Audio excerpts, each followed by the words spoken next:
aos nossos associados e ao setor como geral também, né, que sempre participa muita gente aqui, né? Estamos vendo aí muitos colegas aí já de muito tempo, né? Cristiano, Fábio, né? O próprio Joaquim, um prazer ver ele de volta aqui, né? E Prazer é meu, Júlio. eu vou passar a palavra aqui para o Renato, para ele começar. Nós vamos fazer duas partes, uma parte primeira, mais rápida, com o Renato, em cima do que é o processo, como é que está o processo de descaracterização de barragens em Minas Gerais, né? E, em seguida, né, a gente passa para o Paniagua para ele nos, vamos dizer assim, nos dar um maior detalhe na resolução 130, que atualizou a 95, né? E se puder falar alguma coisa da resolução que está em andamento sobre calção. E essa também, Renato, foi uma pergunta que me fizeram hoje, como é que anda a resolução sobre calção da FEAM, né? Se você puder também adiantar alguma coisa, por favor, seria muito bom para o grupo aqui. Mas muito obrigado, Renato, a palavra é sua. Obrigado, Júlio. Obrigado pelo convite, né? E eu vou passar rapidamente, Júlio, um pouco de como é que funciona o nosso programa. A gente já fez isso em outros momentos, e depois a gente vai falar dos termos de compromisso. E aí eu abordo um pouco as preocupações que eu entendi do setor com relação aos planos de ação de emergência e com relação também à questão do decreto. Então, eu vou projetar Isso. aí, você só me confirme aí se já está projetado. Tá ok, está aparecendo. Tá, Já estão vendo? Sim. tá muito, Então, muito nítido aqui. então, então esse contexto é de todos, né? Existe a distribuição dos órgãos de controle. Hoje a gente está com a Agência Nacional de Mineração aqui. Para as barragens de mineração existe esse contexto, mas a lei estadual trouxe um acompanhamento dos órgãos, principalmente do Sistema Estadual de Meio Ambiente, para essas estruturas, no âmbito do seu licenciamento e no âmbito do que a gente chama de Programa de Gestão de Barragens da FEAM, né? Aqui, um pouco das regulamentações que vieram depois da publicação, principalmente da 23291, só para passar para todo mundo como o Estado já vem regulamentando uma série de aspectos da lei estadual. Então, nós temos dois decretos aí, o 48078, que fala sobre o plano de ação de emergência, um dos temas aí que está trazendo uma discussão com o setor, e o 48140, que trouxe a questão da classificação e uma série de aspectos sobre a gestão das barragens. Então, a nova lei trouxe a figura de três atores no nosso entendimento: o empreendedor, o auditor e o Estado.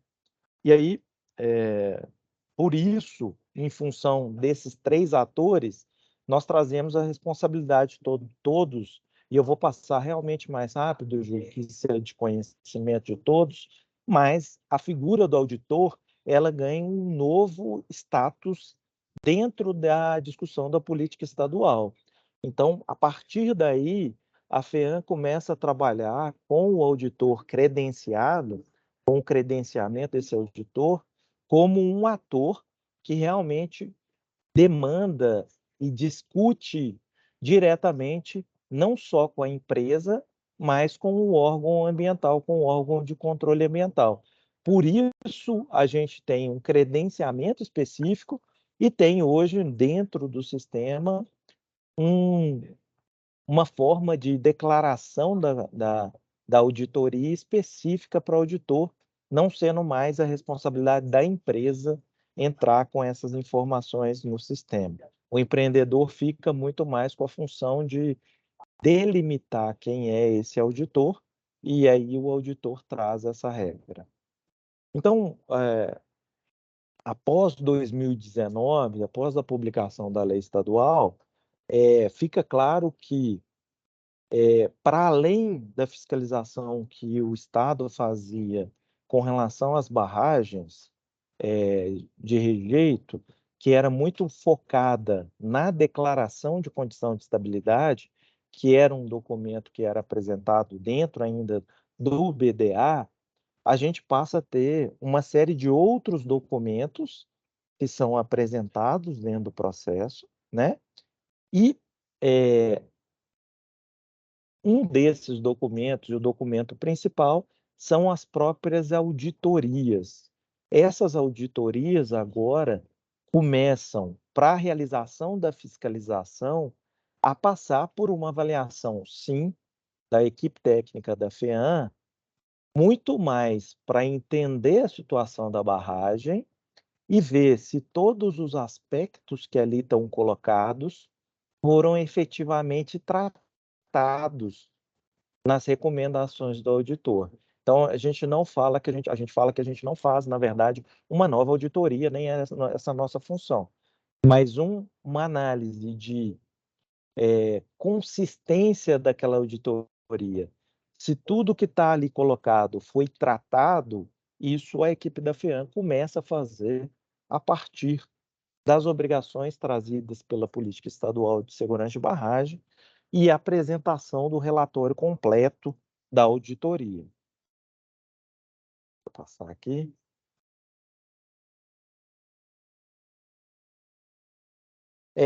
Só um resumo também da situação das estruturas no Estado.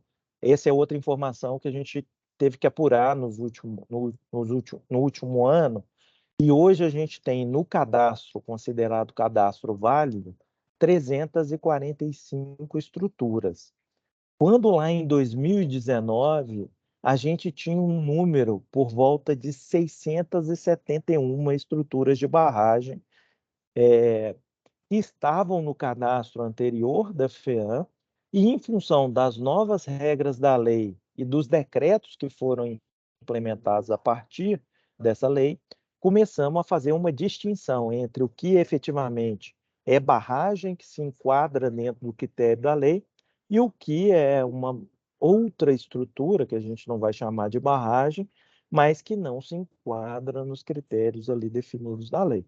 Então, hoje a gente tem esse cenário em que 345 barragens cadastradas, 21% delas, 72, são de indústria e 273 são de mineração. Só tem um detalhe aqui, que além desse cadastro das 345, nós temos ainda aí 44 tanques de vinhaça que estão em avaliação pela equipe técnica quanto ao enquadramento na 23291. Então, a maioria das estruturas que saíram estão relacionadas a esse tipo de indústria, né? De açúcar e álcool. Com relação ao cadastro, o credenciamento do auditor, que foi uma inovação trazida pela política e a FEAM acaba tendo que regulamentar através da sua portaria 678, nós já tivemos 122 processos formalizados no SEI, né? Sendo que 59 desses foram deferidos, 57 indeferidos e 6 ainda estão em análise junto à área técnica, cadastro do auditor. Então, aqui a gente fala um pouco de como funciona a fiscalização de rotina, e essa é a dinâmica hoje. Eu tenho que primeiro validar os dados dessa empresa, depois conferir esse protocolo do relatório técnico de segurança de barragem e a conferência de entrega do relatório, se ele foi realmente entregue no formato que a gente pede. Não se entregando no formato, são aplicadas sanções administrativas. Como eu disse, a gente avalia esse relatório antes de ir a campo, para ver uma questão de coerência, se tudo que está sendo pautado pelo auditor está sendo tratado em algum momento no empreendimento, e realizamos as fiscalizações de campo e assim fazemos o encaminhamento de procedimentos, processamento de informações daquelas informações que a gente coletou em campo. Além disso, nós temos uma série de outras demandas do próprio Ministério Público e do Poder Judiciário com relação a essas estruturas, atendimento às denúncias. Temos recebido uma série de denúncias com relação a algumas barragens, a situação delas com relação à emergência. Lembrando que hoje a gente tem no site da FEAM uma lista de barragens em situação de emergência no estado, né? E aí também fazemos o atendimento dessas situações de emergência, indo lá e verificando o que está sendo feito com relação a essas estruturas. O processo de descaracterização, que a gente vai detalhar um pouco mais, e além disso, o Estado criou operações especiais, tanto para o período seco quanto período chuvoso, em que a gente vai num grupo de barragens, de estruturas, com, para além dos órgãos de meio ambiente, outros atores, né? A própria Polícia Militar, a Defesa Civil, esses atores todos vão realizar essas operações especiais, onde a gente tem, naquele momento, a seleção de algumas estruturas para essa fiscalização em conjunto. Então, só para dar um número para os senhores de número de fiscalização, o quanto desde 2019 nós aumentamos o nosso poder de fiscalização em estruturas em Minas Gerais. Isso também repercute um pouco no processo de descaracterização ou desclassificação dessas estruturas, porque algumas dessas que a gente foi entre os anos de 20 e 22 são estruturas em que a gente descaracterizou ela, desclassificou ela do nosso cadastro, por isso esses números altos. E temos ainda a questão da aplicação de medidas cautelares. Então, para aquelas barragens que a gente não tem a condição de estabilidade declarada, há um procedimento de aplicação de medida cautelar com suspensão de atividade, e temos hoje um total de 69 medidas cautelares aplicadas a 69 estruturas, sendo que 55 dessas ainda estão mantidas a suspensão da atividade e 14 foram retiradas. Nós temos aí, então, ainda 55 barragens sem declaração de condição de estabilidade no estado, e só após a retirada a declaração da condição de estabilidade da barragem que é possível fazer a retirada dessa medida cautelar. Em situação de emergência, o Estado contabiliza 27 barragens em situação de emergência. Esse número difere um pouco dos números apresentados pela Agência Nacional de Mineração, em função da própria agência fazer alguns acionamentos, e na legislação estadual nós não temos essa previsão, então por isso esse número é um pouco divergente, mas nós temos inclusive uma relação muito próxima com a agência para discutir esses casos, entendendo que a legislação estadual tem diferenças da legislação federal, por isso esses números são diferentes. Então, o processo de descaracterização, esse número foi apurado na época da publicação da lei e ele vem sendo aprimorado, mas a contabilização total de barragens que a gente tem hoje como caracterizadas tinha na época da publicação da lei, são de 54 barragens, sendo 6 de indústria e 48 relacionadas à mineração. Aí a gente tem o termo de referência, criado pelo Estado, né, a partir da constituição de um grupo de trabalho, que explica alguns procedimentos para a descaracterização dessas barragens de montante. E aí,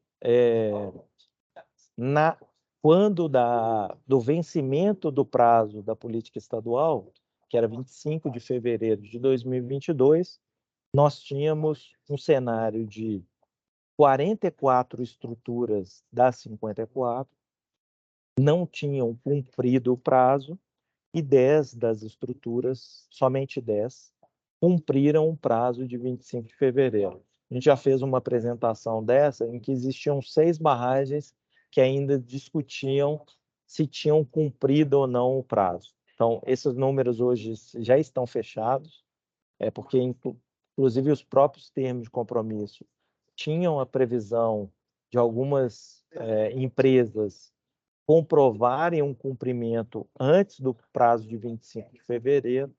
Então, esses números foram trabalhados nesse ano e remeteram a que 10 efetivamente conseguiram cumprir o prazo e 44 não conseguiram cumprir o prazo. Aqui eu vou abrir um parêntese só para registrar que essa contabilização, sempre quando a gente apresenta número, existe algumas dúvidas, né? Assim, como é que conta, e divergência.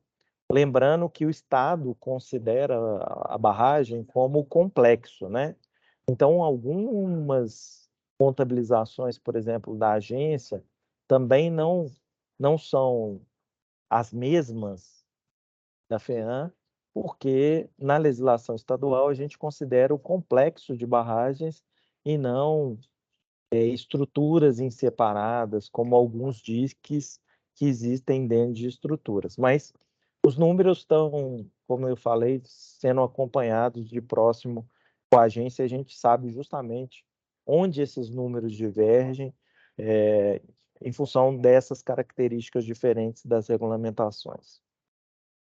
Então, o desdobramento com relação à descaracterização, a solução dada pelo Estado, junto com todos esses atores, a própria Agência Nacional de Mineração, Ministério Público Estadual e Ministério Público Federal, foi a criação desse termo de compromisso e foi disponibilizado para as empresas a assinatura, e ele faz basicamente o quê? Ele não prorroga o prazo, né?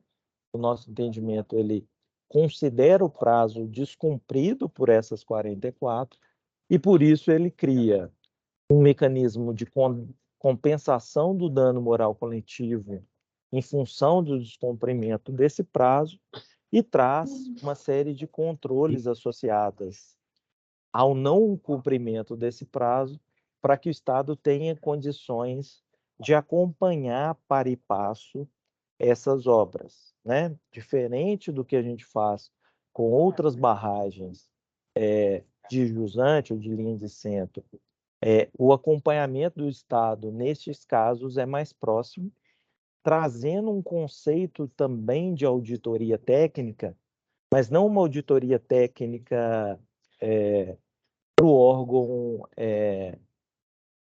judiciário, mas sim uma auditoria técnica para supertar decisões e encaminhamentos dos órgãos técnicos. Por isso, também neste caso, nós temos fluxos específicos de contato com as empresas, mas temos também com as auditorias definidas no âmbito do termo de compromisso. Ele também prevê a apresentação de um projeto com um cronograma detalhado. Nós já fizemos 1 ano desse prazo, né, de assinado esse termo de compromisso, e a gente sabe o quão complexo também é ter o projeto executivo dessas obras e um cronograma detalhado. Por isso, nós estamos discutindo com cada uma das empresas e auditorias a apresentação desses projetos e destes cronogramas para que a gente consiga visualizar lá na frente quais são os prazos reais de descaracterização dessas obras. E ele prevê também como sanções por seu descumprimento.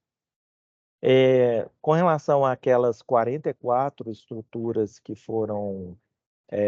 são consideradas fora do prazo, nós tivemos 4 estruturas, e isso reflete em 3 empresas que não assinaram os termos de compromisso, e o Estado, junto com o Ministério Público, já está buscando meios legais e judiciais para fazer com que as empresas cumpram o prazo estabelecido na lei. Aqui a gente tem um fluxo justamente mostrando, porque o processo de descaracterização tem sim uma análise técnica, mas tem aspectos relacionados, por exemplo, à educação ambiental, à avaliação de impactos, que hoje são de atribuições da Secretaria de Meio Ambiente. Por isso, a FEAM capitaneia todo a formalização desse processo, que é feito via SEI, e encaminha para as áreas tanto da SEMAD quanto para as auditorias para que as auditorias se manifestem também sobre aqueles documentos, para que o Estado possa dar uma manifestação final. Vou lembrar aqui um pouco do que eu falei, que neste caso as auditorias não emitem recomendações diretas para os auditores, para os empreendedores. Essas recomendações vêm até o órgão ambiental e o órgão ambiental valida ou não essas recomendações, encaminhando, fazendo esse contato com o empreendedor. Logicamente, o Estado não quer cercear a comunicação entre auditoria e empresa, a gente entende que é importante, mas os reportes não são mais diretamente as recomendações das auditorias aos empreendedores, e sim ao órgão ambiental que vai validar e discutir isso com as auditorias. Qual que é a situação atualizada daquelas 44, né? A gente tem 4 que a gente está buscando a judicialização.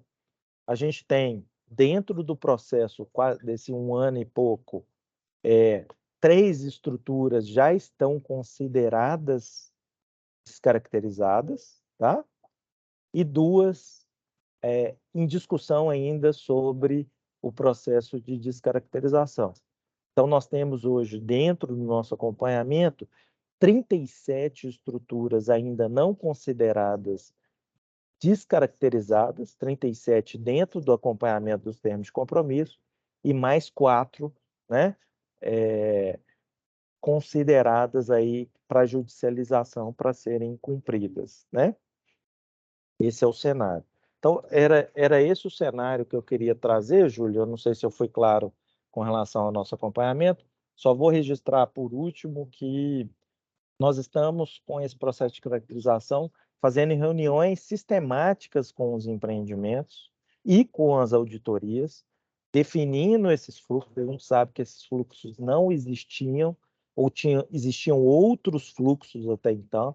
Então, até para alinhar o entendimento junto à auditoria e junto às empresas, nós temos feito reuniões periódicas com as empresas e com as auditorias para definição, para esclarecimento com relação a fluxos de informações e chegadas de informações na FEAM.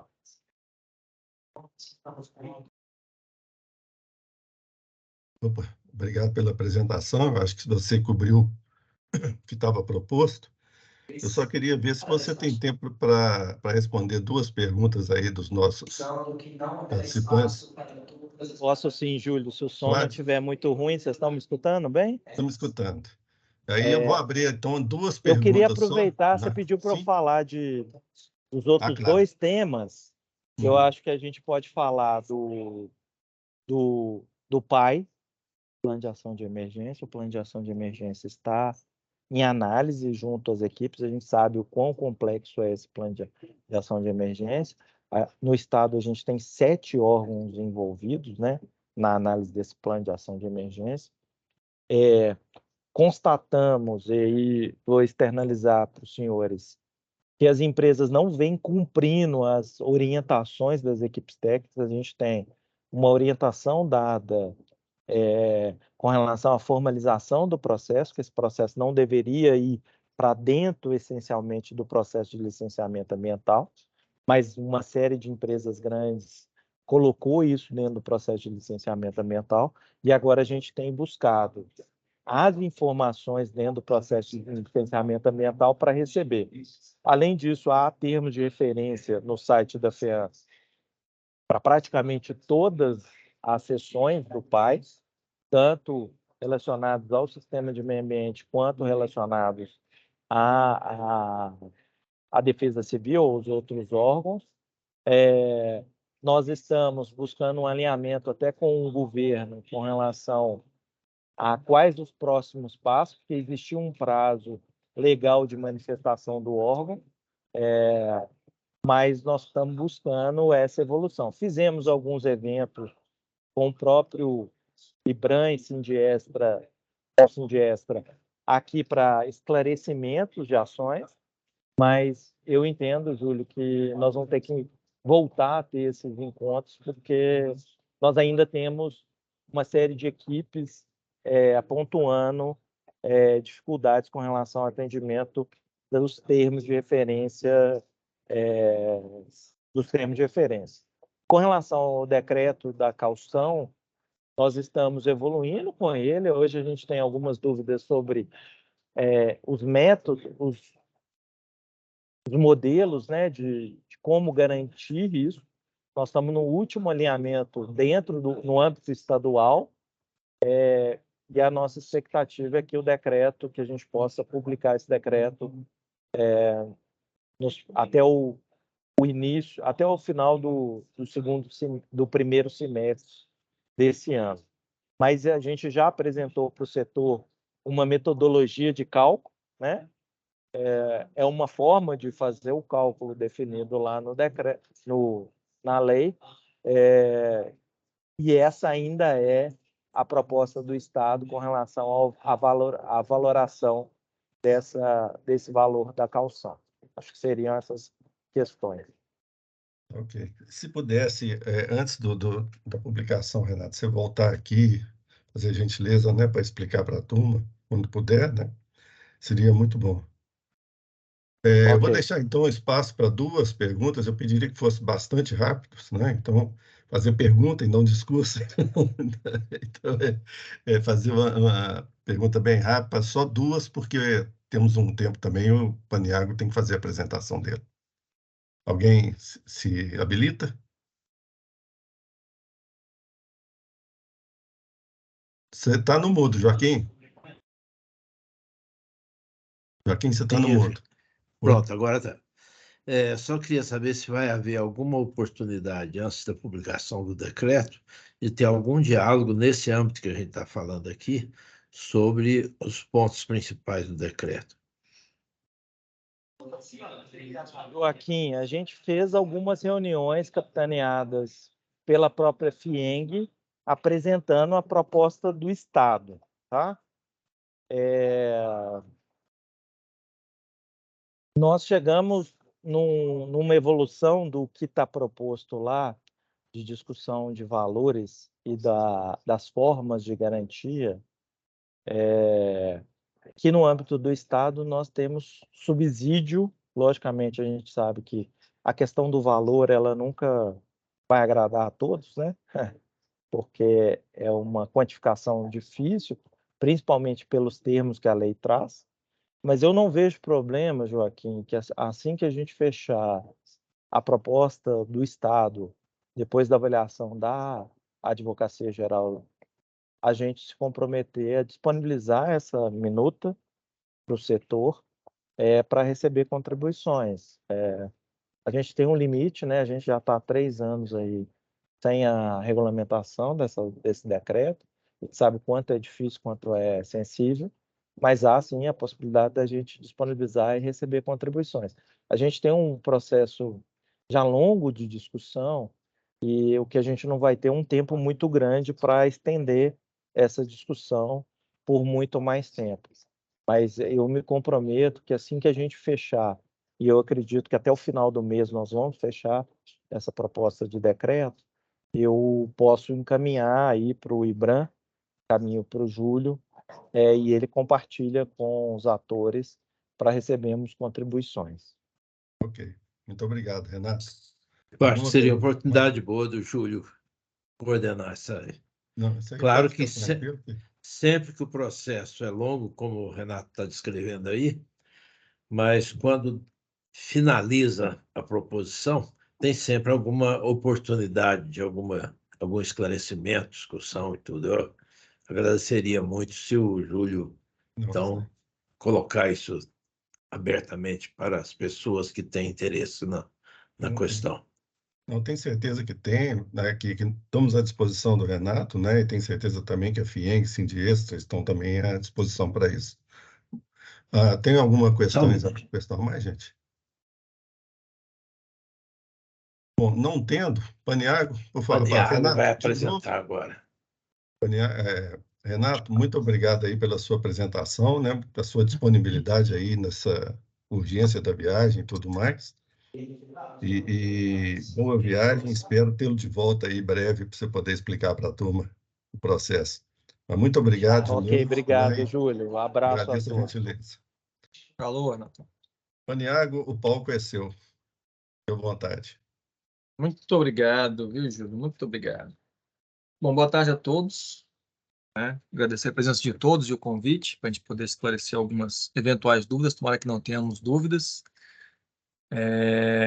Eu não tinha preparado nada, mas enquanto o Renatão fez a sua apresentação, eu pude colocar alguns itens aqui para a gente poder discutir. Vou mostrar aqui a apresentação institucional da ANM com alguns pontos novos. Depois a gente pode discutir, tá? O Eliezer Ok. também está aqui na reunião. Ele é o nosso coordenador de gestão de riscos geotécnicos aqui da Superintendência. Então, qualquer dúvida sobre a parte de monitoramento passivo, ativo, por favor, direcione ao nosso amigo Eliezer. Deixa eu compartilhar aqui. Meu Teams ficou meio preguiçoso depois da semana passada, não sei por quê. Então, está um pouco mais lento, tá?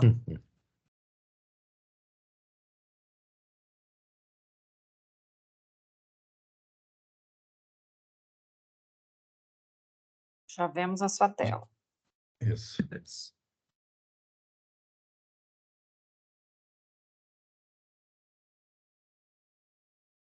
Não está em modo apresentação, não, né? Não. Agora tá. Sim. Então tá, gente. Então vamos lá. Então, aqui uma agenda um pouco mais sintética, que a gente vai dar uma olhadinha agora pela tarde. Bom, acho que todo mundo sabe, né? A gente já está aí há quase um ano já com nova estrutura, né? Graças à nossa ação civil pública do Ministério Público Federal e também das ações aqui da diretoria da ANM. Agora estamos com uma superintendência, né, de segurança de barragens. É uma estrutura que a gente entende adequada para poder dar conta de tantos desafios, né? Que é um tema que afeta não só regulador e reguladas, afeta toda a sociedade. Então, eu acho que essa estrutura agora a gente consegue dar um pouco mais de robustez e de dinamismo ao tema, né? Então, hoje nós estamos com a superintendência, temos agora assessoria, né, e apoio técnico administrativo.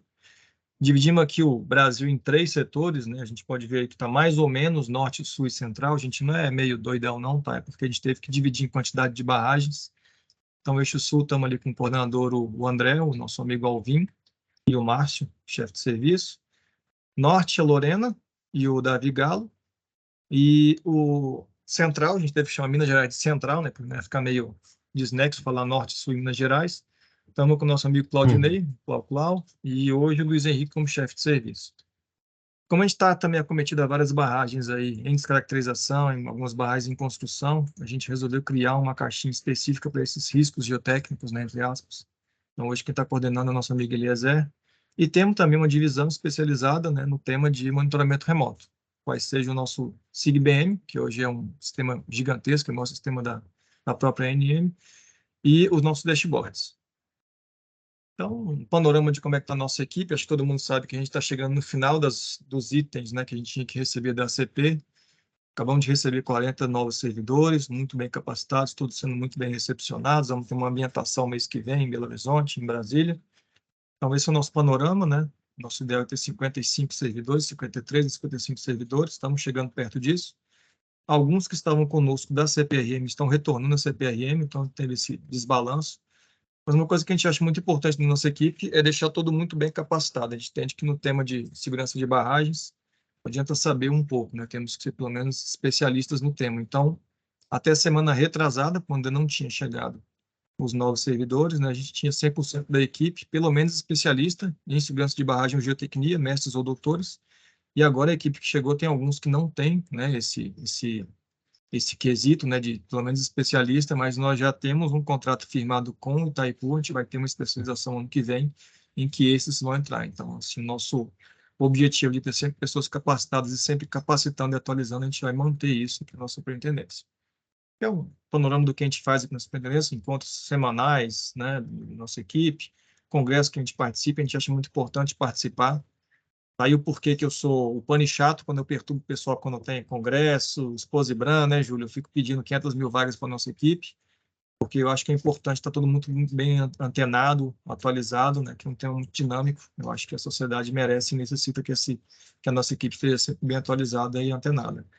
Fizemos especialização também na PUC, foi muito bom esse curso para toda a equipe. e vários cursos, né? No exterior, a gente levou 20 pessoas lá para os Estados Unidos para fazer uma capacitação com o governo americano e diversos outros eventos aí em redução de risco. Achamos importante ter parceria, como o nosso amigo Renatão acabou de comentar, né? A gente tem um acordo de cooperação técnica firmado e o nosso trato é tão bom que a gente pouco usa esse instrumento formal, né? A gente tem um acordo assinado, mas a gente usa de start a ter ou não essa CT assinada. Então, a gente tem a CT com a FEAM, com o CBDB, estamos em vias de reassinar um novo acordo, né, que teve mudança de diretoria, Itaipu, que é um convênio com o MPF, os órgãos fiscalizadores, que eu acho que é o mais importante que a gente tem aqui, a gente tem encontros semanais, né, a gente tem discussões sobre ações, não só em segurança de barragem de mineração, em todos os outros temas, e também com crédito. Especificamente aqui no nosso tema, a gente sabe quais são as barragens que estão acometidas aí na política nacional, vou passar direto. Esse é o nosso panorama de hoje, 927 barragens, né? Lembrando que na época da CP, na época de Brumadinho, a gente tinha 767, então teve um acréscimo de barragens, não só na política, né? Barragens também no cadastro, na maioria ali com o nosso amigo Clau, em Minas Gerais, passando por Mato Grosso, depois Pará. Em números, o que a gente tem, né? DPA, costumo dizer que nossas barragens vão estar onde está o minério e o minério vai estar onde está a mina. Então, não tem muita mobilidade locacional. E CRI teve essa mudança aí com nossas alterações normativas, né? Então, acho que hoje a gente consegue ter uma realidade de como é que estão as estruturas, né? As empresas hoje colocam estruturas em nível de emergência, nível de alerta, em CRI alto, sem muita resistência, né? A gente tem um pouco mais de presença também em vistoria, e o sistema também nos ajuda muito, o SIGBM e o dashboard, então a gente consegue ter, eu acho que esses números são mais realistas do que a gente tinha 3, 5 anos atrás. Apesar de ser números feios, né, que a gente mostra aí muitos barragens com CR alto, né, depois do nível de emergência, mas eu acho que é isso que a agência tem que fazer, né, poder identificar, né, as situações, alertas, emergências e situações prioritárias para a gente poder atacar com maior assertividade. Como eu comentei, né, nível de alerta e de emergência tem essa alteração, a gente pode ver aqui na lateral, deixa eu botar aqui um pointer.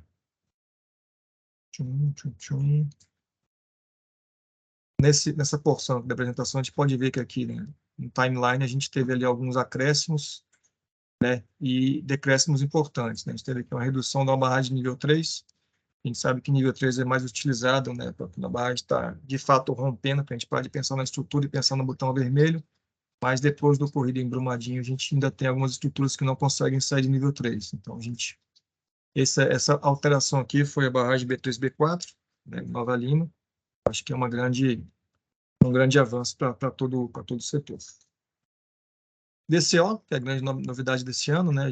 Ano passado, desculpa, né? A gente teve esse panorama, né, de estatística, né, 20 DCOs não enviados e 8 não atestando, mas a gente teve que analisar, né, essas DCOs que estavam positivas e a gente viu que muitas não estavam positivas.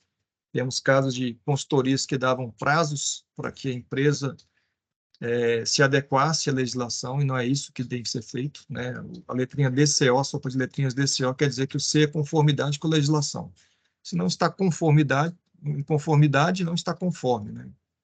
E tinha muitas ACOs que diziam que a barragem estava não conforme, mas a conclusão era uma DCO positiva. E a gente não aceita esse tipo de coisa.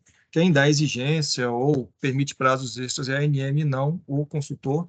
Então, a gente está negando diversas DCOs no Brasil afora. Esse é o panorama de DCE do ano passado, eu vou passar rápido, porque já estamos num novo ciclo, estamos recebendo várias DCEs. Então, segue a dica aí, vamos colocar as DCEs no sistema, não vamos esquecer, não vamos deixar para o último dia, para não ter problema de sobrecarga no sistema. Fiscalizações também vou passar de forma mais rápida, tá? O nosso SIGBM, a gente já está em processo de tentar passar do SIGBM 2.0, que ele está ficando muito sobrecarregado, o sistema é muito grande. A gente também tem uma plataforma um pouco mais amigável, né? TI é muito mais volúvel, né? Ela muda muito rápido. Então, a gente tem que acompanhar essas mudanças também na TI.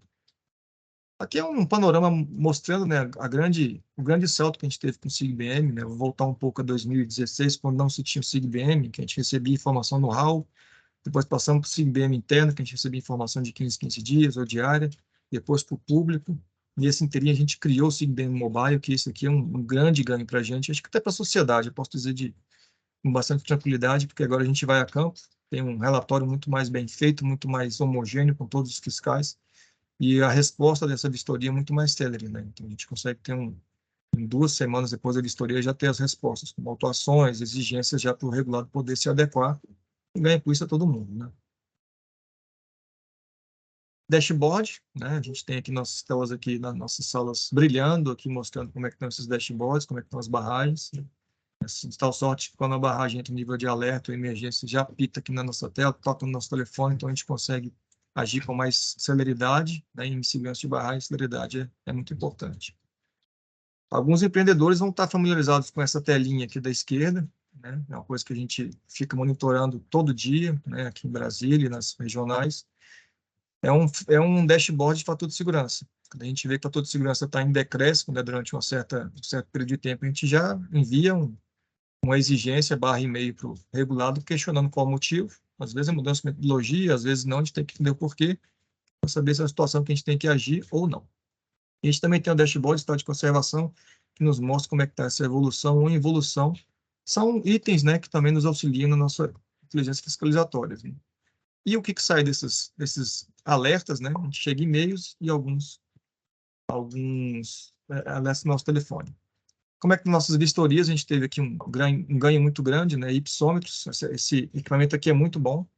A gente tinha muitas barragens no nosso cadastro que tinha 14,9 metros, e aí quando a gente começou a usar o ipsômetro e ir a campo, passou de 15 metros. Aí entrou na política. Muito estranho, mas acontece, né? Às vezes o empreendedor também não tem um ipsômetro. Estamos usando também os drones termais, isso é muito bom. A gente faz a vistoria, depois passa o drone termal e vamos ver se tem alguma região ali um pouco mais úmida para a gente saber se tem ali um possível início de um piping. Então, isso nos dá um pouco mais de tranquilidade. Penetrômetros também está usando em campo. Em números, como é que foram nossas vistorias 2020, 2021 e 2022, né? 291, 322, 323. Vamos ver como é que vai ser esse ano nossas vistorias. Aqui a divisão por estado. 22 tivemos esse panorama, né? Muitos perguntam por que teve 323 vistorias em 273 barragens. Porque quando as barragens têm algum problema extra, ou então está em nível de emergência ou de alerta, a gente vai mais vezes na mesma estrutura. Então, a gente tem revisitas. Em números, nessas sanções, né? A gente costuma dizer que a gente não gosta de enviar sanções ao regulado, mas elas são necessárias. Né? A gente tem que enviar quando ele não está adimplente com legislação. Esses aqui são os autos gerados no ano passado no SIG-BM, que a gente enviou para os nossos regulados. A gente tem os nossos reportes, vou só passar aqui um pouco mais rápido, tá, Júlio? A gente tem os nossos reportes mensais no nosso site, o anual que está saindo agora, os reportes sintéticos de DCE e de DCL também, para a gente poder ter as estatísticas e gerar um histórico um pouco mais elaborado, né? Quem consome muito esse banco de dados é mais a mídia e também o pessoal acadêmico. Então, os doutorandos, mestrandos também usam bastante. Os emergenciais eu passo rápido, todo mundo já sabe o que a gente fez nos últimos anos aí. O mais recente é o DIC Lisa, que a gente pode atuar de imediato, auxiliar na construção do extravasor de emergência, não permitindo a abertura da brecha na barragem e ruptura. Outros casos que aconteceram no passado, naquele pé d'água que teve em janeiro, né? Erosão em casa de pedra, B2 auxiliar, na barragem de Rejeitos da ArcelorMittal. Panorama aqui de descaracterização. Eu pedi para ele dizer, mas ele está ali ocupado, não vou botar ele na fria agora não. Sou muito amigo. Então, a gente tem nossos reportes também, que são trimestrais, que a princípio seriam mensais, mas como é uma coisa que não é tão dinâmica, né, a descaracterização, ela tem todos os seus prazos de projetos, de execução, talvez reportes mensais ficariam meio monótonos, né, então a gente, de 6 em 3 meses, a gente consegue ter uma certa modificação em algumas evoluções de descaracterização. Esse é o panorama que a gente tem. 65 barragens a montante no Brasil, 142 em Minas Gerais, a grande maioria. Tá? E a grande maioria também em volume, né, em tamanho dessas estruturas, porte dessas estruturas. E algumas já até descaracterizaram, né? Ali, uma da Vale, ali no Pará, Garapé, Bahia, Volta Grande 1, da MG, a barragem central das Minas, Criado Vigia e a barragem 1 da Jaime Minerita. Temos outras que que estão no nosso cadastro, né? Também tem muitas barragens que não são barragens a montante, que estão sendo descaracterizadas, né? Que não entram aqui nesse ponto. Então, a gente tem a coordenação do Eliezer, que seria a coordenação que tocaria mais barragens a montante, claro que o foco é dele, são essas estruturas, mas também tem outras estruturas que eles também estão monitorando. São barragens que estão sendo descaracterizadas sem ter necessidade legal de descaracterização. Alguns causos complexos aqui da equipe do Eliezer. medula auxiliar da CSN, né, uma barragem que a gente está acompanhando há bastante tempo. O caso, né, da ArcelorMittal, que está em nível 3, e também aqui em Goiás, né, o caso da CEMOC, que é uma barragem que já está em processo quase final aqui do projeto das obras de descaracterização, né, um case muito interessante que a gente conseguiu ter essa evolução de forma segura, eficaz e célere. Bom, regulamentação, né, de forma assim bem passando, tá, gente, assim, que é o timeline que a gente tem, né, para a gente poder entender que a ANM sempre trabalhou de forma proativa, sempre que teve um desastre, antes do desastre a gente teve os normativos publicados, então estava perfeito normativo, talvez não, mas pelo menos a ideia do DNPM era que tivesse, né, tá sempre com o pé à frente dos eventuais ocorridos que poderiam acontecer. Então aqui a gente vai ter que aumentar essa reguinha aqui para 2023 com a resolução 130, que ela continua no 95. Então, 95 teve essas inovações, né, questão das obrigações a mais do PEBM, o PGRBM, questão do DCO, o EDR, novos itens para a CRI, e a questão da qualificação mínima dos responsáveis técnicos. Na 130 a gente teve algumas, eu não diria retrocessos, tá? Algumas reanálises para não perder em qualidade nem em segurança, que isso é premissa nossa, mas uma forma que a gente desonera todo o setor, né? Repetindo, sem perder em técnica, sem perder em segurança. Então, a gente viu que a questão da ACO, né, a DCO, tinha passado pela 95 com algumas inconsistências, né? Por exemplo, barragens que se romperem não pega nenhuma população, não pega ninguém, né? Tem um PEBM super detalhado e uma DCO, uma ACO super detalhada, né? Tem necessidade, né? Que essas ACOs passam por simulados, né? Tem que fazer simulados. E fazer simulado numa mancha que pega com pinzeiro não tem nenhuma lógica, né? Então a gente teve que fazer essas adequações. O mapa de inundação também simplificado, a gente retrocedeu ao que tinha, né, na 70389, que a gente viu que em muitos casos tinha alguns empreendedores, né? Claro que tem casos de empreendedores que às vezes não querem fazer por outros motivos, mas existem casos em que empreendedores muito pequenos, vou pegar um exemplo que a gente viu de uma areieira, de um empreendedor que só tinha uma areieira, tinha um lucro muito pequeno por mês, e ele estava acometido de fazer uma apresentação detalhada que era um valor muito mais astronômico, né, do que o que ele recebia por mês, né, lá no seu empreendimento mineiro. Então, ele não conseguia fazer uma apresentação, então, por ele não ter uma apresentação adequada, a gente mantinha DPA alto, ele tinha que colocar sirene, fazer várias coisas, e isso acabou que ficava meio que não coerente, né, com a realidade. Então, a gente retrocedendo para esses casos, a gente sabe que uma apresentação simplificada para barragens muito pequenas, que não atingem pessoas, são muito similares, né, ao produto final, ao mapa de inundação detalhado. O vigor da resolução do artigo 60, que é a questão da qualificação mínima, a gente passou para o começo do ano que vem, para que todos que ainda não tiverem essa especialização pudessem fazer, que a gente não abre mão desse quesito. A gente sabe que as pessoas que mexem com barragem têm que ter uma especialização específica em segurança de barragem e geotecnia. Então, a gente enlargueceu o prazo sem tirar a técnica. Monitoramento, né, ativo e passivo, aliás, vai falar um pouco mais à frente. E a questão do alerta, né, a gente viu que tinha alguns itens que a gente tinha que colocar como entrando em alerta, como não enviou DCE, ou enviou DCO negativa, tem que entrar com alerta. PGRBM inaceitável também, incaceitável, fico feio, depois eu corrijo aqui, também tem alerta. E a gente também homogeneizou alguns termos dentro da própria resolução. Tinha a gente falou a mesma coisa, só que de formas distintas. Então, a gente conseguiu deixar o português um pouco mais bonitinho. Aqui são os prazos, né? Eu vou deixar aqui na apresentação, que eu vou deixar com o Júlio. Eu acho que isso ajuda tudo regulado. Tá. E é isso. Chega de falar, né, Júlio? Também é importante sua fala. Isso aí assim que você nos passar a apresentação, a gente vai passar para os presentes, né? Então, quem não, às vezes entra uma pessoa que a gente não tem o e-mail, eu pediria para deixar aí no chat, que a gente registra, nós temos aí 130 pessoas participando. Então, eu pediria para deixar no chat o e-mail aí das pessoas que a gente não tem, ou que não tenham recebido o convite, né? Mas eu vou abrir então, Paniago, né, se você me permite, o espaço para algumas perguntas, né?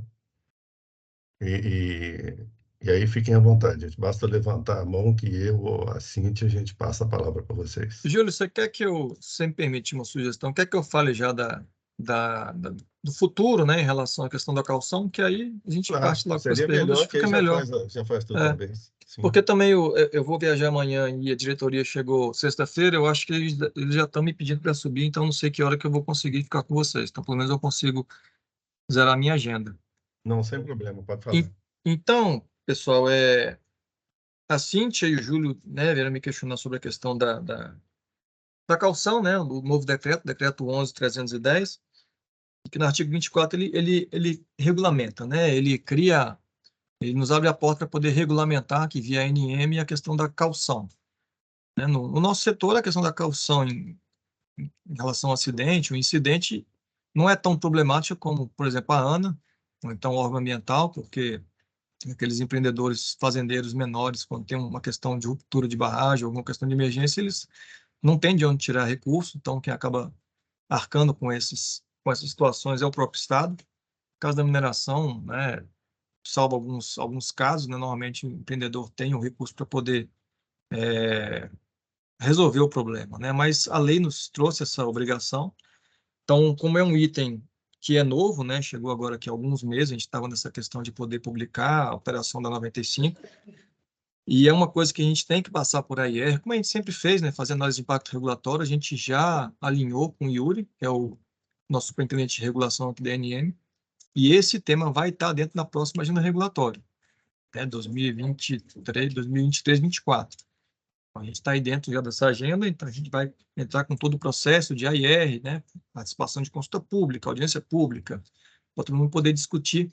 Mas eu acho que vai ser um processo um pouco menos traumático do que a gente fazer 95, a 70, 416, 526, porque é um tema um pouco mais jurídico e não tão técnico, né? Então, eu acho que vai ser um pouco mais suave.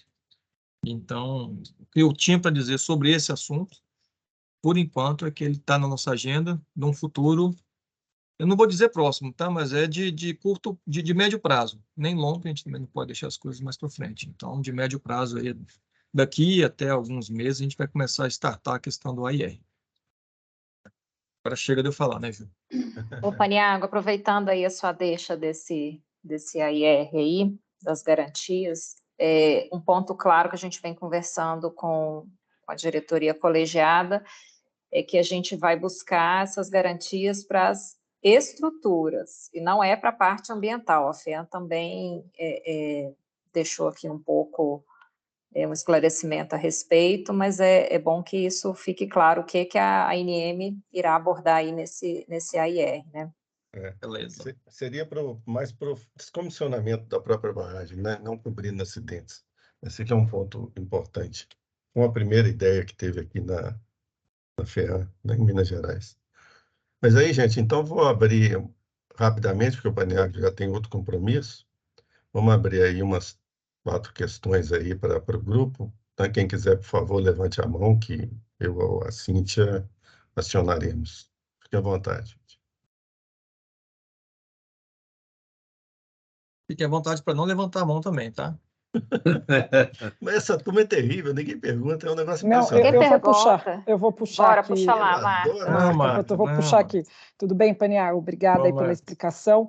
Mas eu queria entender um pouco melhor isso que vocês acabaram de falar aqui por último. Então, essa calção que vai ser, essas garantias que vão ser solicitadas, os barramentos, eles não vão ser solicitados para efeito de acidente, sim para descomissionamento. É isso que eu estou entendendo, que vocês colocaram? Se você puder explicar isso rapidamente, porque aqui a nossa compreensão ficou ao contrário. Ficou que a gente deveria ter, por conta de pós-Brumadinho, seria uma necessidade que, em caso de acidente, houvesse uma garantia para a recuperação dos danos e patrimônio, e, enfim, e meio ambiente também. Exato, Marta. A ideia maior, né, desse decreto é justamente para isso, né? Garantir uma garantia realmente financeira para esses ocorridos. Então, a ideia principal é essa, né? A questão da estrutura, né? O que o Renato acabou de comentar, talvez apêndice, não sei, a gente vai ter que discutir isso ainda. Como eu comentei, Marta, assim, tá bem incipiente, tá? Assim, a Cintia pediu para a gente fazer essa reunião há muito tempo atrás, né, Cintia? Algumas semanas atrás. E aí eu falei, Cíntia, eu não consigo, porque ainda nem comecei a analisar o decreto e as nuances que a gente vai ter que fazer, né? Porque a gente estava com outras demandas. Então, de fato, no meu entendimento, assim, de bate-pronto, é realmente para esse, o objetivo principal é esse, né? Se tiver alguma situação, o empreendedor tem que ter uma garantia financeira que vai conseguir arcar com Com as os consequências. acidentes. Então, seriam Exatamente. para os acidentes mesmo. Mas aí, assim, a gente ainda tem que discutir, tá, Marta? Ainda está, assim, no campo da especulação, a gente tem que discutir, a gente vai ter que levar para a PFE, discutir qual que é o espectro que a gente pode levar para depois começar a trabalhar junto com o Yuri numa IR específica. Ah, tá Então, certo. nós vamos- Paniagua, em complemento, só esse decreto, você comentou comigo que a troca do governo mexeu na estrutura do Ministério, né, principalmente quem tem o CNRH lá. Aí você comentou que ainda faltava um decreto para unir isso. Então, além da regulamentação da INEM, faltaria um decreto. Você pode esclarecer aqui para o nosso público, por favor? Cíntia, eu acho que não. Eu acho que o 11.310, ele já nos dá a prerrogativa, porque você tem a lei 12.334, que diz que tem que ter o calção, e o decreto vem dando autorização para que a gente possa fazer. Só que no 10.965, não lembro o número que foi revogado, a gente teve esse decreto, depois a gente teve alguma dúvida se ele estava regulamentando ou não, que nos permitia fazer nossa regulamentação. Aí teve aquela questão de ter que ter um outro decreto, teve aquele imbróglio jurídico. Então, para não ter essa dúvida, né, a gente já está preparando, mandar um questionamento para a PFE, para eles nos darem o carimbo de realmente esse decreto permite que a gente inicie a nossa regulamentação, para a gente iniciar aqui dentro nossa IR. Mas e o comitê interministerial que está composto no 11.310, ele tem uma modificação na medida que houve uma modificação ministerial, correto? Isso daí não teria que ser revisitado? Então, assim, o 11.310, em tese, estaria meio capenga na medida que tudo que tem lá não é o que tem hoje na prática? Marta, a gente discutiu bastante esse item também, assim, porque a gente discutiu em algumas fases, né, com o antigo governo, esse decreto, né? A gente tinha que colocar também outras coisas nesse decreto, acabou que não entraram. Ia ter uma rede, ia ter vários itens a mais que foram suprimidos, né? Então, assim, acabou que ficou também figurado no nosso ACT, como eu comentei aqui na apresentação, o nosso ACT, que é o que mais dá resultado, a gente conseguiu dar uma roupagem oficial dentro do próprio decreto. Agora, realmente, ficou meio nebuloso se a gente já pode startar ou não, tá, Mata? Assim, de fato, é por isso que eu acho que esse primeiro passo com a PFE, né, a gente estava conversando muito com o João Cascalho, né, ele estava capitaneando junto lá da SAGE na presidência, né, com a troca de governo, ele acabou sendo, o cargo dele hoje, ele está como assessor do ministro, do nosso ministro, então ele passou tudo isso para outra equipe, né, que publicou e tudo mais, então ele também está por fora, então ele também não sabe como é que vai ser esse andar. Então, como esse aspecto que perpassa ali a PFE, a AGU e na própria presidência, com o Ministério, a gente vai levantar a bola para a PFE para que ela possa capitanear isso aí e a gente ter essa segurança jurídica, né? Porque é muito ruim a gente começar uma coisa, depois ter que voltar, para todo mundo é ruim, né? Tá bom. Então, depois, Paniagua, assim que você tiver alguma coisa, é bom apresentar para a gente. Porque vejo que houve essa redirecionamento da calção, né? E aí, acidentes, você pode atingir valores extremamente elevados, estratosféricos, né? Um outro ponto que eu queria trazer é exatamente isso. Deixa eu só completar aqui, Marta. Sendo que, né, nos acidentes que a gente teve no quadrilátero, em todos eles as empresas cobriram as despesas. Né? Esse é um ponto que a gente sempre tem que citar. Pode continuar, Marta, por favor. O outro ponto que eu ia trazer é exatamente isso, que hoje, se a gente for... Por isso que tem que se estudar muito esse assunto, porque se você for ao mercado hoje, tentar entender se há um produto que seja uma fiança ou um seguro, para esse tipo de modelo, que é um acidente de uma barragem, você não encontra. Né? A gente já conversou com algumas seguradoras, aí, algumas que prestam serviços aqui para a CBA, você não encontra esse produto. Então, é uma coisa que eu acho que precisa ser entendida como fazer isso, porque eu não sei se as seguradoras vão querer fazer esse tipo de produto no mercado. Exatamente. Como é que eu vou? E aí eu vou fazer uma garantia financeira, uma garantia real? Como isso, né? Isso tudo... Esse é um ponto a ser discutido mesmo, Marta, porque eu já participei de grupos com a FEAM nisso, quando era a Tereza da Turquete ainda a presidente da FEAM, né? E era um ponto que a gente não chegou a um consenso. Né? E mesmo seguradoras, quando você questiona a seguradora se ela quer fazer um seguro desse tipo, a resposta é não. Então é um negócio complicado, mas vamos continuar aí. Perfeito. Eu queria trazer esses 2 pontos. A segurança jurídica do decreto, se a gente está 100% confiável de que ele é um decreto que regulamenta o modelo, e segundo, essa questão dos produtos, que ainda é uma coisa que não se acha no mercado. Então, acho que a gente vai ter que entender bem como fazer esse modelo de garantia para esses possíveis acidentes. Mais alguém, gente, por favor? Ninguém? Não, Assunto, ninguém. sim. Isso, ótimo. Laura? Oi. Apareceu a Laura da DF mais aqui. Laura, por favor. Isso, pessoal. Paniago, obrigada pela apresentação, primeiramente. Pode abrir sua câmera também, Laura. Na realidade, a minha dúvida é mais sobre alguns aspectos na Resolução 130 que não estavam citados anteriormente na 95 em relação a mapas de ruptura hipotética, aos mapas de inundação. Que são alguns detalhes que ficaram um pouco obscuros aqui, na minha opinião. Um desses detalhes são os gráficos, né? Porque está dizendo assim que o mapa de inundação deve ser detalhado e exibir em gráficos e mapas georreferenciados. Aí cita as áreas a serem inundadas, os tempos de chegada da frente. E assim, eu confesso que eu costumo apresentar no relatório alguns gráficos, por exemplo, de tempo de chegada versus a distância das seções, coisas do tipo, mas não nos mapas, até por um motivo de, às vezes, não caberiam todos esses gráficos nos mapas. E assim, como tem vários mapas que podem resultar dessa análise, eu acho que eu fiquei um pouco na dúvida do que seriam esses gráficos no mapa. Não, Laura, assim, se ficou assim, eu não vou buscar aqui agora, mas assim, aí, o texto dos gráficos ficou o mesmo da redação anterior. Assim, se ficou subentendido que é para ter os gráficos junto do mapa, não, é para estar no estudo, tá? Assim, tem que ter esses gráficos no estudo, justificando. Aí fica a critério do RT, o gráfico que melhor represente o que ele quer mostrar para a ANM e para o regulado. Tá, Laura? Então tudo tá. bem, é porque aqui ficou parecendo que era no próprio mapa. E Vou até dar uma olhadinha, viu? Vou até dar uma... Se ficou, a gente tem que dar uma olhadinha. Tá. Tá. E um outro ponto aqui seria o tempo de duração da fase crítica da inundação, que não estava também na 95, até onde eu saiba. E eu queria, assim, a minha interpretação, internamente aqui aos outros profissionais aqui da DF+, foi que deveria ser o tempo em que a inundação passa dos 2 pés até o momento em que ela retornaria a esses 2 pés, numa determinada seção de referência.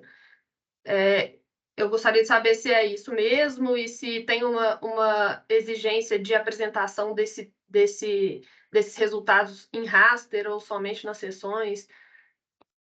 Tá. Eu vou pedir para o Eliezer me ajudar também. Você não ouviu? Claro, você pode repetir, por favor, que o Eliezer estava com um problema no áudio.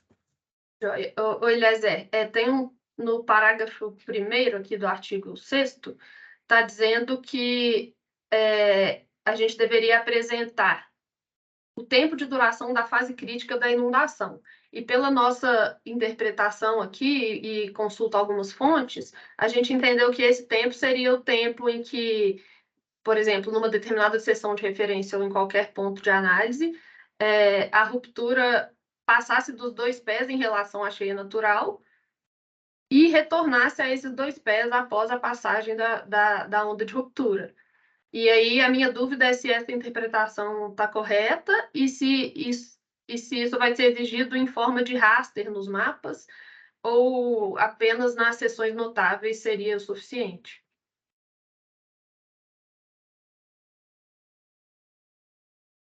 Laura, eu estou até relendo aqui o trecho que você passou do artigo para primeiro, para poder reentender aqui como é que ficou esse texto. A princípio, a primeira leitura que eu fiz aqui, eu entendia que esse tempo de duração da fase crítica seria dessa onda de cheia, né? O tempo que ela passaria em determinada seção, né? Independente de ela estar acima dos 2 pés lá. Tem que estar acima de 2 pés, depende de critério de parada, na verdade, né? Mas se referia talvez a maior altura de onda na seção, esse tempo de duração de fase crítica. Então, é quanto tempo essa maior cheia passaria na seção que você está medindo, entendeu? Acho que a ideia, na verdade, era essa do texto, pode ser que tenha ficado um pouco confuso. O tempo Não, porque a gente tem o tempo para o pico, né? Então, assim, na maior cheia, a gente tem um tempo que é vamos supor, com 1 hora a gente teve essa maior profundidade. Agora, o tempo de duração da fase crítica que ficou, eu entendi que talvez fosse um intervalo, por exemplo, por 3 horas nessa sessão, a gente teve uma inundação X, assim, que seja dos 2 pés ou não, mas eu fiquei com a impressão de ser uma passagem de um tempo, assim, e não um tempo específico, entendeu? Entendi. Deixa eu só reler aqui novamente, já te veio com a resposta. Espera aí. Deixa eu chamar aqui. Ô, Laura, para a gente não ficar... Eu vou chamar aqui o nosso especialista hidrólogo Super Ultra Plus Calil aqui para a reunião. E aí, ele vai adorar botar ele nessa fria. E aí mata a sua dúvida. Acho que assim, Laura, fica assim, de forma generalista, tá? Fica a seu critério, né? O seu RT, para você poder botar o que você acha pertinente. Realmente, eu acho que o que você colocou tem que ser colocado. Mas o porquê de a gente ter mudado essa redação, eu não estou lembrando, tá? Não vou ser bem sério para você, tá, Laura? E como o Calil chegando aqui, no nosso hidrólogo, teve algumas coisas que ele colocou aqui que a gente fingiu que entendeu, porque o hidrólogo é um pouco mais cabeçudo que a gente. Então, eu vou chamar aqui o nosso amigo Calil. Certo. Não sei se eu vou conseguir chamar aqui direto, né, Júlio? Deixa eu ver aqui. Senão eu te passo o link para ele. Né? Deixa eu ver se eu consigo. Depois você pode também mandar a resposta, o esclarecimento, junto com a apresentação que eu passo para todo mundo. Não, o Calil vai adorar participar aqui. Então, ótimo. Ó, apareceu o nome dele, só que o meu time está parecendo que tá... Ó, acho que vai rolar. Vê se vai chamar aí, Calil. Não, mas eu chamei ele. Brilhou aí?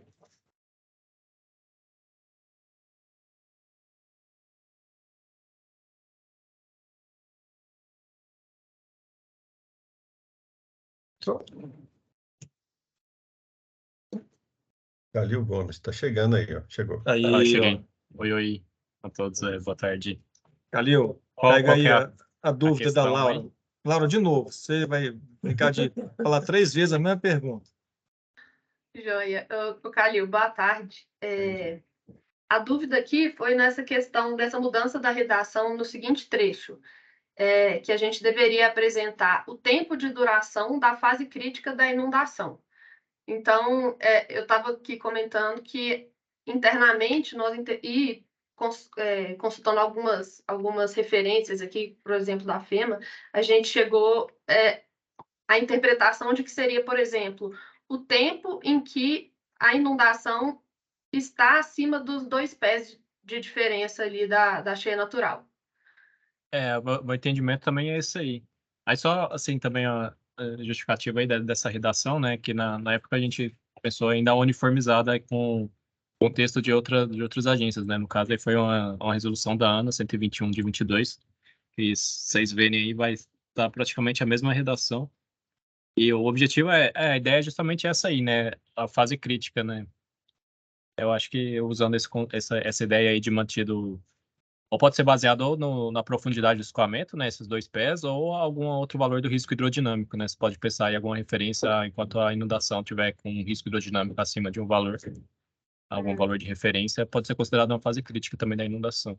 Tá, mas então, a princípio, fica um pouco aberto a interpretação. Fica aberto, né? Exatamente. E uma outra pergunta que eu tinha feito ainda nesse sentido é se isso seria suficiente se apresentado nas sessões notáveis, por exemplo, ou se precisaria de algum resultado em forma de raster com esse resultado, tipo, para todos. Então, também fica em aberto, né, assim, eu acho que algumas coisas, assim, às vezes se mostrando em sessão, talvez não fica tão legal, né, assim, por exemplo, se for uma região que está com ocupação, talvez, assim, o ideal mesmo seria em formato de raster, né, mas se não for o caso, assim, se em formato em raster não tiver trazendo nenhuma contribuição, assim, relevante para o caso, eu acho que por sessão também seria suficiente, mas aí também entra aí um pouco aí fica a critério do responsável técnico também decidir a forma de representação. Certo. Bom, era só isso, pessoal. Obrigada, viu? Obrigado, Laura. Acho que é o Tom Rocha, por favor, Tom.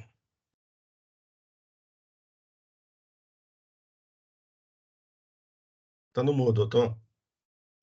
Perdão, agora que eu vi. São duas perguntas que eu queria fazer. Uma em relação a essa questão do tempo crítico da onda. Eu vejo assim um risco de interpretação diferente, porque como você tem a figura do ACO e a figura de quem está fazendo o estudo, você pode ter um ponto lá que vai ter uma interpretação e, por exemplo, o ACO tem uma interpretação diferente, isso pode dar algum litígio, porque a gente tem visto alguns processos que chegam a esse ponto, né? Às vezes um técnico ele quer ser mais rigoroso e toma ali uma decisão, de repente invalidando uma opinião do projetista que fez o estudo, e eu fico preocupado com essa questão. É só uma preocupação, de repente, se a gente pudesse ter cravar melhor essa questão, ou se fosse o início da chegada da onda, ou, enfim. Otton, posso te responder aí por Claro. etapas? Uhum. Como é que você está? Tudo bem? Tudo jóia. Você tá bom? Beleza. Assim, a gente também não pode, como regulador, Otton, assim, travar muito para o RT, né? Às vezes, quando a gente trava muito, aí engessa, quando a gente solta muito, às vezes fica muito solto, esse tipo de situação. E assim, a gente colocou a DCO, né? O mapa, né? Tem o RT e a ACO vai ter ali um validador daquele mapa. A ideia é ter camadas, né, de segurança para a sociedade. As discussões técnicas que normalmente vai ter, né? Então, assim, o que a gente espera, né, não só como regulador, mas como sociedade, é que se discutam, né, tecnicamente para chegar num ponto de convergência, né? A gente também não pode travar. Se a gente for comparar na nossa resolução com os outros reguladores, né, não estou fazendo comparação aqui de qualidade, mas assim de quantidade, nossa resolução ela é quase um listel. Não vou falar listel, porque tem gente que não vai lembrar que é listel, né? Ele vai mostrar que a gente é velho, né, Otton? Agora, parece uma bíblia, né? Ela é muito mais grossa, porque a gente tem que ser muito... A gente tem que botar critérios, botar coisas mensuráveis, ser muito detalhista, porque, assim, o ser humano às vezes busca meandros, né? E o ser humano brasileiro às vezes busca meandros um pouco mais do que o normal. Então, assim, a gente tem que ser muito restritivo. Então, quando tiver essas discussões, Otton, assim, vocês têm que, né? Quem fez o mapa e quem vai dar ali, entre aspas, né, o carimbo ali da DCO, se não chegar no consenso. Se chegar no ponto de não chegar no consenso de fato, aí talvez chamar a ANM para poder discutir tecnicamente, né, poder chegar num consenso. Mas a gente não vê isso com frequência, tá, Otton? Assim, essa discussão, né, chegar até a gente que teve essa discussão. Mas eu acho que discutir para chegar num melhor resultado, eu acho que é sempre salutar. Beleza. E um outro ponto que eu gostaria de também esclarecer, essa questão do PyBM simplificado, né? Uhum. Ali você fala, eu não me lembro quais seriam os parágrafos, né? São Daquele os itens anexo. do anexo, são várias Do letrinhas. anexo, exatamente. Eu acho que até de 1 a 4, se não me engano, de 8 até o final. É isso? Deixa eu ver se eu tenho aqui. Deixa eu pegar a cola aqui.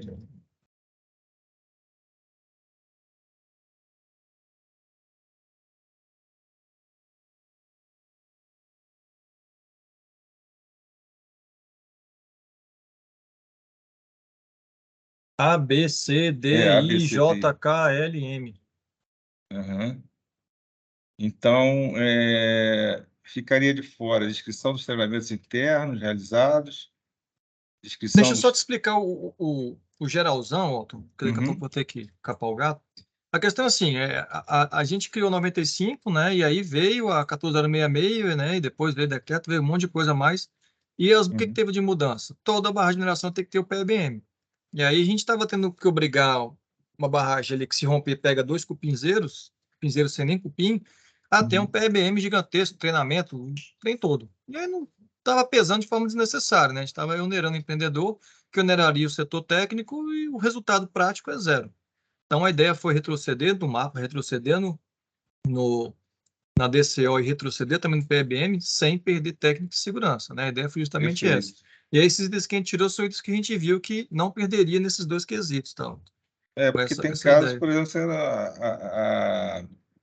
a zona de auto-salvamento não pega ninguém, então... Exatamente, vamos treinar o que, capivara? Exatamente. Exatamente. E às vezes eu via, enfim, o cara fazendo ACO obrigando, né, o empreendedor a fazer uma ação que, na verdade, nem é propriamente dele, né? É a Defesa Civil que tem que solicitar fazer. Exatamente. Então, isso Exatamente. tem que ficar bem claro aí para não ter, né, nenhum conflito. O assunto DCO, o assunto PEBM, ele é muito, muito peculiar, né? Eu digo que é o nicho do nicho do nicho. Barra de mineração já é nicho dentro do nicho, né? E PEBM é nicho do nicho do nicho do nicho, é muito específico. E a gente criar aí a DCO foi para dar um salvaguarda maior para a sociedade, mas também tem que fazer uma coisa que seja no peso certo, né? Você colocar aí os treinamentos desnecessários, Exatamente. Tem o que Mesmo é- porque é um processo de aculturamento, né? Exatamente. E tem coisas que são desnecessárias, né? Assim, e a lei veio, né, com um monte de obrigação. Quando a lei está publicada, tem muito o que se fazer. A gente discutiu muito lá no parlamento, mas não colou. Enfim, é tentar fazer da forma melhor. É a mesma coisa, assim, né? Um itemzinho, né, para dar uma pimenta a mais, a questão do CR alto entrar no item para classificar da política ou não. Vira um ciclo sem fim. Como é que eu vou Isso aí. CRI? Preciso de ter uma das coisas do CRI é o PSB, mas o PSB eu só preciso ter se estiver na política. Aí você vira aí o roda-roda Jequiti que não sai do lugar nenhum. Né? Então a gente colocou ali dentro da nossa classificação do PSB, não sei se todo mundo percebeu, pontuação 0, ali uns asteriscos meio que forçando para não ficar uma coisa meio, desculpa o termo, acéfala, né? O que a lei nos informou foi a questão acéfala. Então a gente sempre busca dar uma segurança, dar a técnica, mas sem onerar de forma desnecessária todo o setor, né? Porque a gente sabe que onera o empreendedor, que onera vocês que são consultores, que, né, então, assim, é um ciclo que, às vezes, no produto final não é o mais adequado para a sociedade. A gente tem que ter essa balança aqui como regulador. Beleza. E até porque é o seguinte, a gente acha que, né, por exemplo, você faz os treinamentos de PyBM, né? Esses treinamentos, eles são um mecanismo fantástico, né, para você verificar operacional do PyBM, mas a gente entende também que eles são meio que educativos, né? Você não vai querer que seja, né, um treinamento seja assim, sem falha nenhuma. Você vai anotar as falhas que você tem né, durante o treinamento e propor um treinamento melhor no próximo ciclo. Esse é o meu entendimento. Eu não sei Exato. se... Não é isso, Walter. É Acho bom que deixar assim, bem esclarecido, né? não, exatamente. A gente sabe que é um processo que está na evolução, é um ramp-up de melhoria, com certeza, né? É uma coisa Beleza. inovadora no mundo todo. A gente sabe que não vai começar com a Ferrari, começa com um golzinho ali, um golzinho quadrado. Mas tem premissas que têm que ser atendidas, né? Por isso que o C a gente não abre mão, que é a conformidade. O item Beleza. principal do C tem que estar de acordo com a legislação, aderente à legislação. Não está, não tem que dar. Se você botar a sirene automatizada nos próximos 3 meses, eu mantenho a DC positivo. Não existe isso. Isso aí pegou muito mal para todo o setor e a gente não vai tolerar isso. Quem dá exige, nesse caso, assim, é tão absurdo essas coisas que a gente viu, que nesse caso, dá prazo para a sirene automatizada, não é nem a SBM que daria. Você tem que mudar o item pelo artigo 95, né, da 79, desculpa, da resolução 95. É uma exceção que a diretoria vai abrir. Então, assim, ficou extremamente errado, né, essas atitudes que algumas consultorias tiveram. Mas sabe que é um processo de evolução, simulado, sabe, melhorando. Aprendizado também, É um né, de aprendizado, todo o exatamente. setor. O ideal é que a gente Perfeito. nunca use, né, Júlio? Nunca usemos esses simulados, né, na prática, né? Mas se tiver que usar, a gente... Continua só sendo simulado. Exatamente, só isso. Beleza. Mas, Paniagua, eu queria só que você comentasse, Obrigado. nós já estamos chegando no nosso... Obrigado aí, Otto. Nós já estamos chegando no nosso finalzinho, né? E eu só queria que você comentasse um pouco mais isso que você falou aí, porque isso gera uma certa preocupação na turma, que é esse critério de análise de alguma recomendação que tenha no PAEBM, né? Que Tá. a recomendação já tem 2 aspectos. Um deles que você colocou muito claro. Se deu um prazo para um item que é vital, aí não tem como sair dele. Não tem, exato. Ou se for uma melhoria, assim, que não seria Aí dê prazo. vital, aí poderia ser desse jeito, não teria problema? O que Exato. você acha? Exato, Júlio. A questão é a seguinte, né? O C assim, ele é muito taxativo. Você não tem para onde fugir. É conformidade com a legislação. Lá o artigo 38, lá que fala do PEBM, tem um monte de coisa que tem que ser feito, lá o capítulo 11, salvo engano. Tem que cumprir tudo que tem lá. Tem que ter sirene nos casos específicos, tem que ter tal situação, tal. Não tiver, não pode dar a DCO. Não está com conformidade. Você pode dar o DO, Declaração de Operacionalidade. Já que não existe, não tem como. Então, assim, por exemplo, tem que ter, abaixo da DPA, tem que ter sirene automatizada que tem comunidade de usantes. Beleza. Tem lá a sirene, está atendendo a legislação, né? Está automatizada, tá? Mas, assim, o consultor falou, a sua redundância está meio fraca. Está meio fraca, igual um choque de vagalume. Vamos melhorar aqui, vamos botar tal e tal e tal coisa. Vamos botar uma placa fotovoltaica, vamos botar aqui umas baterias parrudas, vamos fazer... E aí é uma melhoria, né? Que ele pode colocar para o próximo ciclo. Ou não, essa sua sirene aqui tá boa, atende os 60 decibéis, mas está parecendo mais com a do entregador de pamonha aqui da minha cidade. Vamos melhorar esse negócio que está meio tabajara. Então, a ideia é assim, atender a legislação, mas pode melhorar para chegar em um benchmark mundial? Eu acho que nem pode, acho que deve, né? Acho que essa é obrigação do DCO, né? Do RCO, quem faz a RCO, fazer um relatório muito bem conciso para que a gente possa melhorar. Como o Otton falou e você também, Júlia, é um processo de ramp-up, a gente está buscando a melhoria, né? Eu acho que a cada ciclo, né, a gente tem aqui na nossa visão aqui de futuro, em 2 anos a gente já está com a coisa assim, um salto exponencial de qualidade, né? Então, assim, a gente sabe que as 2, 3 primeiras vão ser ali um chacoalhar de início de processo e depois a coisa vai andar com mais fluxo. Tem muita questão também de mapas de inundação que passam em cima do outro, tem a mesma comunidade. Então, assim, são casos e casos que, com o tempo, a gente vai começar a esclarecer e deixar todo o processo melhor. Bom, então é só aqui agradecendo de novo a vocês, o Paniagua. Só queria deixar a nossa recomendação aqui, né, para quem ainda não tem o Proxy lançado no seu celular, que possa baixá-lo. É uma ferramenta que a gente entende ser bastante útil nesse gerenciamento de riscos. E aquelas empresas que ainda não aderiram ao Proxy, a gente incentiva essa adesão, né? Qualquer empresa que quiser aderir pode, não necessariamente precisa ser associada ao IBRAM, né? A gente interessa muito mais também a associação ao Proxy. Claro, interessamos que ela seja associada ao IBRAM, mas a gente entende que, como o Proxy é uma questão de risco, né, e gerenciamento de risco, se quiserem associar ao Proxy, pode ser feita essa associação, até porque tem hidrelétricas que estão se associando ao Proxy. E a outra é a nossa recomendação, repetir aqui, que todo mundo conhece já, mas, como se diz nos aviões, não é demais repetir, né? A gente recomenda fortemente que todas as empresas possam aderir ao GISTM. A gente entende que essa é uma ferramenta importante. O Paniagua já trabalhou bastante, trazendo muita coisa dele para dentro da legislação, né? A gente vê isso, mas a gente incentiva a todas as empresas a adoção do GISTM, né? E agradecendo aí pela presença, eu deixo a palavra final para o Paniagua, para os agradecimentos de praxe, Paniagua, e muito obrigado de novo pela sua disponibilidade. Júlio, eu que agradeço, né? Você sabe que eu, em especial, gosto muito desses eventos, que a gente consegue aglutinar várias pessoas, né, que têm interesse no tema, tirar dúvidas. Fiquei feliz, teve poucas dúvidas hoje. A dúvida mais difícil foi a da Marta, que é a dúvida de futuro, né? Talvez se eu fosse a Monday Night, poderia ter respondido melhor aqui a Marta. Mas fico feliz que a gente está conseguindo progredir. Eu acho que essas mudanças pontuais aí da 95, eu até pedi para ele participar, porque eu achei que ia ter perguntas sobre o monitoramento ativo e passivo, que era um outro gap que tinha. Eu acho que a questão do PEBM simplificado, a DCO simplificada, voltar ao mapa de inundação simplificado, que eu acho que foi um grande acerto nosso, sem perder técnica e segurança, como eu comentei. E a questão do monitoramento remoto são os grandes pontos, né? Porque tinha casos em que o empreendedor simplesmente tirou a estrutura, mas pela legislação como estava, tinha que monitorar o nada. Ele ia ter que colocar também no SIGBM estado de inspeção regular do vento. Então, assim, mais para cumprir tabela. Então, a gente adequando isso, eu acho que a gente chega num nível de maturação intelectual, técnica, de geotecnia, e junto, né, com a parte jurídica que sempre está linkada aos dois, né?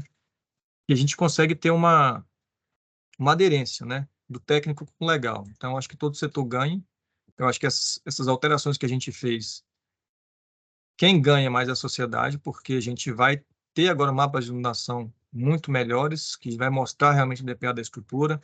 As empresas muito pequenas que ficavam naquela sinuca de bico de não conseguir fazer um mapa, né, com todos os detalhes por causa do custo, ele agora vai conseguir fazer, a gente não vai perder em nada, porque o mapa vai ser exatamente o mesmo, se fosse um mapa detalhado. E também o PEBM, né? Fazer um PEBM para uma região que se romper, a gente costuma até brincar aqui internamente, é um pequeno vômito, não chega nem em lugar nenhum. Tem para que fazer um documento gigante daquele desnecessário, né? Que esses consultores que seriam contratados para fazer esses PEBMs, né? Entre aspas, tá? Para inglês ver, vão poder fazer com mais tempo, né? Outros contratos, né? PEBMs de barragens que realmente necessitam de ter todo o cuidado e detalhe técnico. Mesma coisa para o DCO, né? Acho que o próximo ciclo de DCO a gente está muito animado para ver como é que vai ser ele, né? Ver como é que vai ser esse novo ciclo depois do que a gente passou. E a gente espera ter, a gente acha que vai ter mais barragens, né? Com DCO negativa, né? Mas a gente entende o processo como um todo. Vão entrar em alerta, eu acho que é natural, para que a gente possa ter o ciclo completo, né? Acho que a gente está com estruturas muito mais robustas, né? Vide aí o evento da Valorec, né? Em que a pilha desceu sobre o reservatório, costumo dizer que a mini Vaion, e eu acho que poucas pessoas, poucos técnicos aqui já viram uma estrutura que foi galgada e não abriu brecha, né? E a gente teve tempo de chegar lá, conseguir junto com o empreendedor abrir um extravasor de emergência, então mostra que todo o processo como um todo está muito mais técnico, as barras estão muito mais seguras, né? E a legislação está muito aderente. Então, acho que a gente está no caminho certo, né? Vamos ver como é que vai ser essa nova regulamentação, que eu espero ser a última, né? Que chega de mexer com a IR, com resolução, com essa trenzaiada, e a gente possa fechar, e aí ter a 95 e a próxima, né?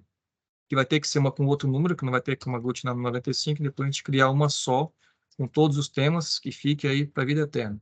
E a gente vai começar a passar agora, Júlio, se é uma mensagem que eu posso passar para vocês agora com a equipe já completa, né? Com o nosso sonho realizado de ter uma SBM adequada para poder atender a sociedade, começar a mexer com nossos guidelines também aqui internos, né?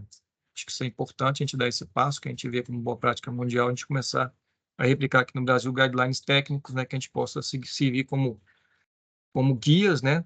Para empresas menores que às vezes não têm um norte do que fazer tecnicamente, talvez ali possa ser uma boa ajuda para esses gargalos que a gente tem aí, né, em alguns estados como Mato Grosso, Rondônia e outros mineradores menores. Então é isso aí, Júlio. Obrigado, agradeço.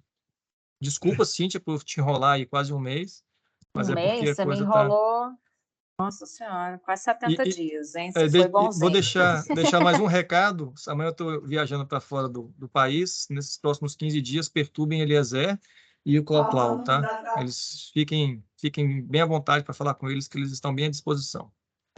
Paniago, tem tempo para mais uma perguntinha ou você precisa sair? Tem Elaine. Eles já estão aqui me perturbando. Manda por e-mail. Manda Pode por ser, e-mail. Elaine? Senão eles vão me bater, Elaine. Desculpa, Pode ser, mas sim, gente. Obrigada. a gente manda para ele, Paniago, eu comprometo a pedir para ele a Elaine resposta da e mandar para Econ? vocês. Não, é Elaine Daval. Minha pergunta é simples. A gente não sabe. A gente queria saber se vocês vão estabelecer critério para o PABM simplificado. Não, a gente pensou em fazer isso. Já vou responder. A gente pensou em fazer, mas a gente também ia acabar engessando. A ideia é fazer o guideline para exatamente isso. Tanto PBM simplificado, PBM detalhado, mapa de inundação, várias coisas, tá? Mas é médio prazo, tá, Elaine? Então, assim, hoje fica a critério do RT. Tá, obrigada. Queria agradecer de novo, lembrar para vocês que nós estamos em pleno processo de revisão da norma, né, 13028, né, e 13029, de barragens e pilhas de estéreo. O Paniago e a equipe dele estão participando, né, e essa participação é aberta a todos os geotécnicos, né? Quem tiver interesse pode mandar um e-mail para a gente, que nós incluímos lá nos próximos convites, né? Então, o processo está em andamento. A coordenação, a norma, né? Quem gerencia a norma junto à ABNT é o IBRAM, né? Desde 1996, que a gente tem normas para barragem e para as barragens de mineração.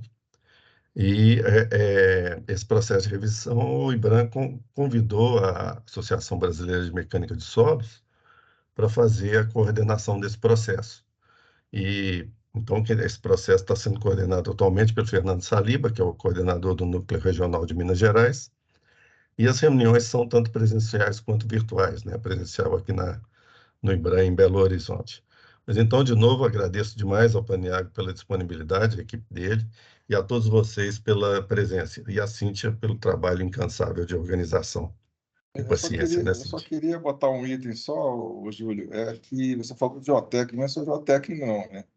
Hein? Você colocou geotécnico, né, a BNT, mas, na verdade, todos os profissionais que trabalham na área de segurança de barragem, hidrólogos e tal. Hidráulicos, sim, né? Todos os técnicos responsáveis. Mas, então, Isso. obrigado aí, gente. Obrigado, boa tarde.